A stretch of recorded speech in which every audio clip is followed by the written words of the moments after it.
Rolling. Yo, magandang hapon. Dito tayo sa Newport. Tapos, i-kwento ko sa inyo na ang Cycling Pop-Up magkakaroon ng Cycling Pop-Up Podcast. So, andun kami lahat na nagtitinda.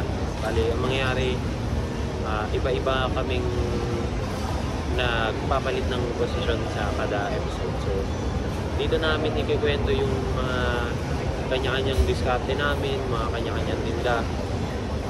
Kita-hits tayo dun kasi doon namin may explain lahat kung bakit kami nagsa-sandwich, kung bakit kami nag-burger, kung bakit si Christian kape, tapos kung paano kami nagkakilala lahat. Kasi masayang kwento din siya kumbaga magkakaiba kami ng lugaran pero sama-sama kami sa diskarte. Kaya yun, Cycling Pop-Up Collective, lahat kami nagbo-bike, lahat kami nagtitinda sa bike, tapos lahat kami nagko-collab para lahat ng idea sama-sama, lahat pwede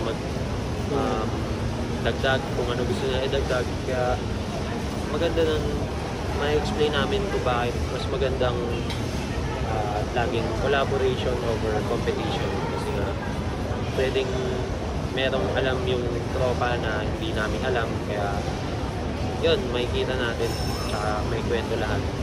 Kasi kahit yung ibang hindi nagtitinda, tropa namin pero nakakatulong.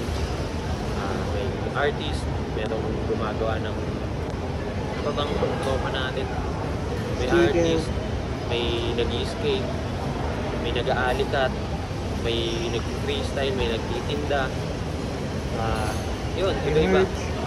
May nagpa-merch. Yun, so Cycling Pop-Up, dyan nyo kami makikita. Gray area, bike with you, downside burner, worthless. Sino pa bang ano natin, mga tropa, Tito Al, sina Pablo, Sida, Manila Urban, Sida, hindi pa namin nagtitinda pero tropa namin yan. Kasi ano yan, good example namin. Sino ba? Si Pablo, music artist. Pablo from the South, shoutout. Kaya yun, siya nagbigay ng helmet. Yun, kita-kits tayo sa magiging unang episode. So intro lang to ng mangyayari, kung bakit magkakaroon kami ng kwentuhan na ibabahagi namin sa inyo. Kaya kita-kits.